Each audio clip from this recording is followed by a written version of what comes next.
In the annals of American crime, Alcatraz Federal Penitentiary, aka The Rock, is the quintessential maximum security prison. Fortified on an island in the cold, turbulent waters of San Francisco Bay, it's become the de facto destination for America's most dangerous compensators.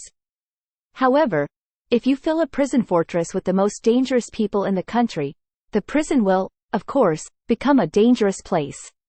And even with Alcatraz's notoriously tight security, the men sometimes resorted to sensational violence. We will uncover some of the most horrific murders that occurred at the hands of Alcatraz mechanics. Royal Officer C. Klein, 1938. Although no refugees have been verified from Alcatraz, many improvements have been made. And when they do, the ensuing battles are often deadly. On May 22, 1938, Correctional Officer Royal Klein was supervising the prison woodshop when he made the fatal mistake of diverting his attention from taking a few minutes to make an inventory of supplies. According to David Ward's book Gangsters of Alcatraz, credits Thomas Limerick, James Lucas and Rufus Whitey, Franklin attempted to escape the workshop by calling through a window while Klein was in a nearby office. When the officer returned among the refugees, Franklin hit him with a hammer. Klein never regained consciousness. Stream 60 days on the A&E app. The men who succeeded climbed to the roof, where they confronted prison warden Harold Stites. They threw scrap metal they collected from the workshop at the warden while he returned fire. 2 men were shot, Limerick was killed, and the refugees were routed. The surviving prisoners were sentenced to life in prison for Klein's murder. Rufus McCain, born 1940. Like Klein's murder, Rufus McCain's murder stemmed from an attempt to escape from Alcatraz. However, while Klein was a keeper, McCain was a winner. He attempted to escape from Alcatraz with 2 other contractors on January 13, 1939. But like all escape attempts from Alcatraz, the prospect failed and one of his co-conspirators, Arthur Barker, was shot and killed by guards during the attempt.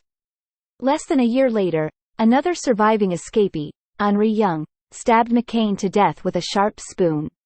He never explained his motives.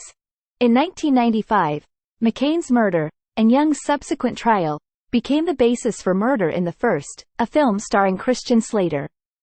According to author David Ward, Young's defense team attempted to claim that conditions at Alcatraz were so inhumane that they drove him to commit murder. They put the agency on trial, Ward said. Both put the agency on trial. In Young's case, that defense failed. He was convicted of murder. Maurice Herring, 1942. Other Alcatraz killers found more sympathetic juries. One notable case involved the murder of Maurice Herring, who had been fighting in the bathroom with inmate Cecil Snow. According to witnesses, Herring, the stronger of the two, had knocked Snow to the floor and was riding on top of him and hitting him on the head when Snow, brandishing a knife, stabbed his attacker in the chest and thigh, the latter injury resulting in a severed artery. Bleeding profusely, Herring staggered and collapsed due to excessive blood loss. Within half an hour, he was pronounced dead at the prison hospital.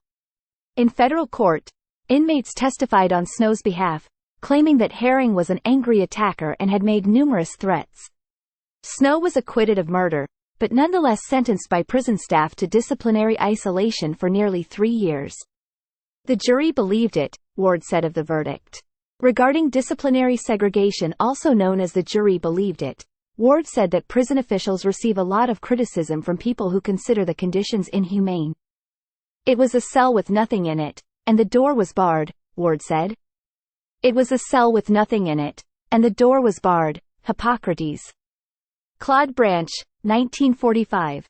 Like Herring and McCain, Claude Branch was a prisoner who was murdered by a fellow inmate, Ralph Green, who delivered the fatal blow with a metal prop in the prison barbershop. Unlike the previously mentioned victims, Branch initially looked like he would survive, only succumbing to his injuries after 2 days. However, during his moments of sobriety, he was so reluctant to complain to the government, even his own killer, he denied to Alcatraz officials that a fight had occurred. Ward saw Branch's refusal as emblematic of the convict code of conduct that was Alcatraz's norm. Ward explains the principles of the code. You must not do anything that interferes with the play or activities of other inmates. You should not do anything to help the staff. You should be quiet and alone. And you should never give out information about other inmates. After Branch's murder, inmates defended his killer by claiming that Branch was a homosexual and regularly attempted to rape fellow inmates such as Green.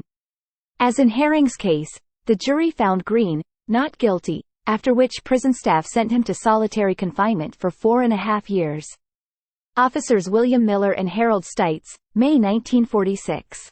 It was the bloodiest confrontation between officers and prisoners in Alcatraz history.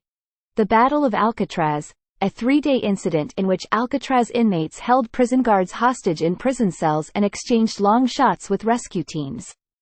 The takeover attempt was masterminded by bank robber Bernard Coy, who, working with other inmates, overpowered a guard and then quickly gained access to the prison's stockpile of weapons and ammunition, allowing them to effectively take over the prison.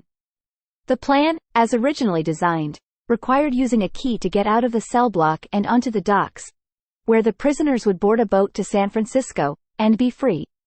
Officer Miller, who was being held hostage, hid the key from the prisoners in the holding cell toilet. Miller and several other prison guards were shot and tortured by inmates while chasing the key.